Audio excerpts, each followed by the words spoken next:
तर सर्व गृहिणीला एकच प्रश्न पडतो, नेहमी पोहा आणि उपमा खाऊन खाऊन आपणही बोर होतो. नेमकं ब्रेकफास्टमध्ये बनवायचं काय आहे?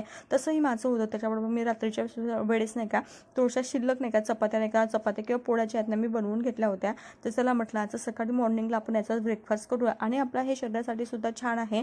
त्यामुळे म्हटलं असं पोळ्याचे ज्याने कुटके करून घेतले, कुटके म्हणा किंवा तुकडे म्हणा, मी हे मिक्सरला लावून घेतले आणि त्याच्यावर थोडंसं पाणी नाही का शिंपलं, जेणेकरून ते जो काही चिवडा म्हणतात आमच्याकडे पोळ्याचा, तो छान असा सॉफ्ट आणि मऊ होईल. त्या कारणाचं चला कढई ठेवली, कढईमध्ये तेल छान तापून झालं की त्याच्यामध्ये शेंगदाणे टाकले. शेंगदाणे असे छान फ्राय झाले की नंतर जिरं मोहरी टाकलं, ते छान असं तडतडायला लागलं की त्याच्यामध्ये कांदा टाकला आहे.